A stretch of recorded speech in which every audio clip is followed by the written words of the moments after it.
Vidéo un petit peu spéciale, tu vois, je me permets, je te partage un bijou. Putain, là, Lance Armstrong et Iban Mayo sont à terre, c'est terrible. Lance Armstrong, Luzardiden 2003, c'est un petit peu la vidéo que je mate tout le temps sur Home Trainer. Alors, je crois qu'une fois, je l'ai regardé 6 fois de suite. Lors d'un exercice qui durait un peu plus d'une heure. C'était même pas un Jiménez, c'était un truc encore plus atroce. Et là, regardez, c'est magnifique. Armstrong dépasse Carlos Sastre un petit peu comme s'il dépassait un amateur. Voilà, vous l'avez même pas vu, avec son maillot blanc de la Tiscali. Donc en fait, là, pour replacer un peu le contexte, on a Lance Armstrong qui est au pied de Luzardinen, un très beau col dans les Pyrénées avec des pentes à peu près à 10%. Donc bref, une horreur, tu vois, à la fin d'une étape, je sais pas, elle devait en compter 200. À l'époque, on était un tout petit peu dans l'excès. Et là, mon Armstrong remonte parce qu'il a déjà eu un problème mécanique. Et regardez, attention. Et voilà. Bah dis donc, il déclipse la pédale, donc là si tu veux les commentaires en anglais, bah vous pourrez les écouter en prenant la vraie vidéo. Les mecs se posent des questions, qu'est-ce qui se passe, voilà, ça fait déjà 2 fois qu'il a un problème, on est en début de col. Et là attention, la petite musique. Voilà, regardez, Ivan Basso de la Fassa Bortolo, magnifique, de l'épée jusqu'aux oreilles. Yann Ulrich à la Bianchi, bon on n'en parle pas avec le petit truc vert. Et au Crédit Agricole, c'est mon Christophe Moreau. Alors lui il a jamais été chopé, mais on sait pas pourquoi. Et là vous avez Tyler Hamilton. Alors il s'était pété la clavicule, Tyler Hamilton, c'est magnifique, je sais pas si vous avez vu, il a pris appui sur son bras pété. Donc le mec en fait a une clavicule pétée, il est dans le groupe des favoris, il n'y a aucun problème, c'est magnifique. À la Télécom en rose, j'ai Alexandre Vinokourov, je ne présente plus.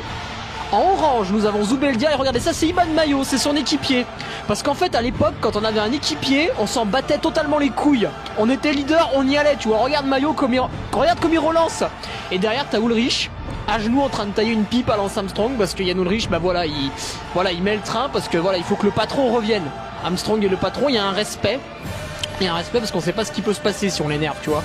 T'énerves le boss, il peut tout se passer. Voilà, et Armstrong, c'est le boss en ce moment. Donc là, il a mis son équipier à... La qualité d'image est bien sûr complètement à chier, mais il me semble que de mémoire c'était Roberto Heras qui a été chopé au moins une fois hein, pour EPO. Bon là de toute façon dans le groupe globalement on est sur du champion du monde hein, là niveau Picouz, voilà je vous les ai présentés rapidement et puis bon bah évidemment hein, quand on voit Christophe Moreau suivre c'est hilarant, c'est hilarant. Alors à la limite moi je pense, mais c'est personnel, hein, que le moins chargé de tous c'est Emar Zubeldia parce qu'il a fait une très très longue carrière. Après il est allé encore à la Trek. À l'époque il finissait péniblement 10e du Tour de France. Bon quand on voit les noms devant lui on se pose plus trop la question. Mais là vraiment aujourd'hui on va commenter, enfin je vais commenter la quintessence de cette vidéo. Parce que regardez, écoutez-moi la musique. Hein? C'est poétique.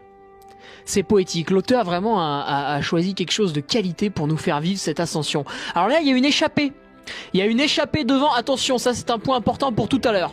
Et regardez qu'est-ce qui se passe, il a déjà attaqué environ 25 fois, mais ça ne suffit pas, Iban Mayo ressort du peloton. Et là, ça y est, le boss était présent, ça l'a titillé, il est allé le chercher. Lance Armstrong est allé chercher en personne Iban Mayo, voilà, le petit coup d'œil pour lui signifier que, bon bah voilà, hein, maintenant c'était parti, tu prends la roue, tu prends pas la roue, je m'en bats les couilles, là maintenant moi je traite directement avec Odin. Je m'arrête plus... Voilà, aux humains, c'est terminé, c'est fini, je suis parti. Voilà, si tu veux, tu peux venir derrière, y a aucun problème. Et regardez Mayo, il arrive même pas à tenir la route, tu vois. Moins d'1h05, non, moins de 55 minutes, je crois, pour l'ascension du Ventoux, 52 et des bananes en CLM. Et il arrive pas à suivre Armstrong. Ça y est, il a recollé, mais c'est pénible, c'est poussif, vous allez voir. L'homme se rassoit, imperturbable, bien sûr. À l'époque, pas de capteur de puissance, mais c'était réglé comme une horloge, attention.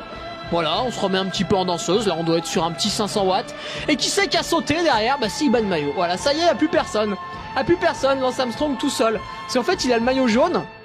Et au lieu de le défendre en se planquant derrière des équipiers, tu vois, un petit peu comme toute la tarlouserie là, de l'équipe Ineos, bah en fait le type a le maillot jaune, il sort l'épée, en fait il est au Moyen-Âge, tu vois, Lance Armstrong il est revenu dans le temps, il a pris la Dolran, et hop là, il est reparti, il est au siècle des chevaliers, donc il est devant sa troupe, devant l'armée, devant l'US Postal, et il y va tout seul, tu vois, regarde, le glaive est sorti, tac, il le met 2-3 calottes aux spectateurs. Alors pour l'instant les mecs sont muets, tu vois, ils se demandent ce qui se passe, parce qu'en fait là il doit rester à peu près 8 bornes, et bah le maillot jaune est déjà tout seul devant, il regardez derrière. C'est magnifique, les battus, Yann Ulrich, Ivan Basso, il n'y a pas de réaction, les types ils sont assis. Regardez-moi Armstrong là, ça bouge gentiment de l'épaule, petit mouvement de balancier, tu vois, sans stress, il est là, il est peinard. Alors je vous laisse bien sûr encore une fois goûter à cette musique. Voilà, héroïque. Et Jan Ullrich. Jan Ullrich roule pour tout le monde en fait. Jan Ullrich, c'est la petite salope du groupe. Tout le monde peut lui passer dessus. Eh Yann, tu me mets un relais? Ouais, bien sûr, pas de problème. Là, on a Ivan Basso, voilà, qui toise un peu la Zubeldia, peut-être le moins chargé de tous. Et derrière, moi, Hamilton, fracture de la clavicule. Alors, il le raconte dans un de ses livres, comment il arrivait à repousser la douleur, mais c'est absolument magnifique. Fracture de la clavicule, le mec termine 4ème du Tour de France. Heureusement qu'il n'était pas en bonne santé. Et il est là, mon casaque jaune, tu vois. Alors là, c'est la partie un peu gentille de la vidéo, c'est après que ça s'excite. Je vous conseille de faire vos exercices sur Home Trainer plutôt après. Vous allez voir, ça va commencer à partir en live. Je vous l'ai dit tout à l'heure, il y avait une échappée. Alors je me rappelle plus de sa composition, mais là on va bientôt, Lance Armstrong, la bête féroce, va bientôt reprendre le dernier homme et on change de musique. C'est le dernier des Mohicans, c'est absolument superbe. Voilà, vous l'avez, vous vous laissez bercer. Et là, on monte à plus de 400 watts de moyenne, c'est... On en a une larme, hein, forcément, ça, je ne m'en lasse pas. J'en suis facilement à plus de 100 vues. La vidéo va bientôt dépasser les 3 millions et je pense que j'y suis pour quelque chose. Et attention, moment intéressant, on va rattraper l'échappée. Petit changement, vous allez voir comme c'est bien fait. Le petit changement de musique. Parce que l'échappée avait 10 minutes d'avance, mais rien n'est fait. Parce que, aujourd'hui, qu'est-ce qui se passe au Tour de France? Le peloton des favoris arrive en bas d'un col. Si une échappée a plus de 2 minutes, on se dit, c'est bon, ça passe. Elle va jouer la victoire. Et en fait, à cette époque, si l'échappée avait moins de 10 minutes, il y avait un doute, tu vois. Il y avait un doute, on n'était pas sûr. Si l'échappée avait moins de 10 minutes, on n'était pas sûr. C'était incroyable. Ils pouvaient mettre en route. Alors, j'étais allé voir l'étape à l'Alpe d'Huez, je devais avoir 10-11 ans. 40 km/h de moyenne pour la première rampe. Donc ça, c'était magnifique. Ils avaient cramé au moins 4 équipiers à l'US Postal. C'était héroïque. Et héroïque. Bon, après, Iban Mayo l'avait emporté. Mais là, aujourd'hui, sur Luzardiden 2003, Iban Mayo, à la trappe. Ça y est, attention, le changement va survenir maintenant. Putain, je la connais par cœur. Oh, c'est exceptionnel. Ça y est, il est là. Il est là, mon Sylvain. Oh! Ah, vous avez vu ce petit changement, ça y est. On est passé à un truc un petit peu plus guerrier, un petit peu plus rocambolesque, parce que ça y est, Sylvain Chavanel est là. Alors Sylvain Chavanel, qu'est-ce que c'est? Bon, à l'époque, c'était un équipier, il partait dans les échappées. Mais là, aujourd'hui, il pensait gagner. Il était arrivé au pied du dernier col avec 10 minutes d'avance. C'était du tout cuit. Le mec se pète le cul pour lâcher ses compagnons d'échappée. Il y avait sans doute quelques grimpeurs ou deux. Et manque de bol. Armstrong, 10 minutes de retard. Et là, on n'est pas au sommet. Il doit rester au moins 4 bornes. On n'est pas au sommet. Le mec le rattrape déjà. Et regardez l'allure. En fait, est-ce que Sylvain Chavanel fait partie du peloton des professionnels à ce moment-là? Bah non, parce que regardez, Lance Armstrong lui met une petite tape. Comme quand tu fais du sport avec ton gamin, tu sais, tu mets une petite tape dans le dos, comme ça, tu fais, ah putain, c'est bien Kevin, putain, t'as fait une bonne sortie aujourd'hui, hein. Papa va rentrer, puis il va aller faire du tempo maintenant, hein. C'est bien Kevin, tu vas voir maman, elle va te faire un chocolat chaud. Voilà, c'est ça la tape qu'il lui met dans le dos, regardez. Putain, mais il lui aurait chié dessus, ça aurait été plus respectueux. Il y avait 10 minutes en bas, 10 putains de minutes, et là, il le double, on dirait, il double son fils. Il double son fils, putain, mais même pas, et Chavanel, même pas, il a essayé de suivre, parce que l'allure est tellement ignoble, infâme. On n'est plus sur une allure humaine, là, c'est n'importe quoi. Regardez, il est en danseuse, et par respect, bien sûr, pour le public, il met pas le grand plateau, mais derrière, il doit être sur le 13 dents minimum. Et le petit plateau, à l'époque, on faisait pas les tentouses avec un 34 ou 36 dents, mais ça, on connaissait pas, on savait pas ce que c'était. C'était un 42, c'était un putain de 53-42. On montait un 42 en haut des bosses, et on moulinait, bah oui, bah bien sûr, mais c'est tant qu'à faire, tu vois. Plus c'est gros, plus ça passe. Et voilà, là, je crois qu'on l'a passé, là. La bande dans le D4. Alors évidemment, derrière, bon bah on a les battus. Alors on a Iban Mayo qui va lancer sa 25e attaque de la journée, mais tout le monde s'en fout. Parce qu'en fait, il y a deux courses, il y a plusieurs courses si tu veux. Il y a la course d'Armstrong. Voilà, écoutez ça. C'est magnifique. Alors là en fait, bon il y a 2-3 fifous avec les drapeaux des États-Unis bien sûr, parce que le cycliste commence à prendre là-bas. Mais regardez, ça c'est les Basques. En orange là, avec leur drapeau un peu bariolé, un petit, bon quand même un peu moche. C'est les Basques. Et en fait, eux, ils étaient venus pour voir Euskaltel en orange. Donc, Emar Zubeldia, Iban Mayo, tu vois, le grand coureur d'Euskaltel Euskadi. Et en fait, bah non, c'est fini. Il y a Lance Armstrong qui a décidé à 10 bornes de l'arrivée de mettre une chiche céleste à tout le monde. Et donc, les types, bah, étaient un peu subjugués. Puis là, finalement, bah, ils l'encouragent parce qu'en fait, il n'y a rien à faire, tu vois. Ils ont Jésus là devant eux qui passe. Et regardez, les mecs ont arraché les banderoles, ils en peuvent plus, tu vois, ils sont fanatiques en fait, parce que finalement ils voulaient encourager leurs coureurs, mais leurs coureurs sont battus en fait par le robot, par la machine, par la bête féroce.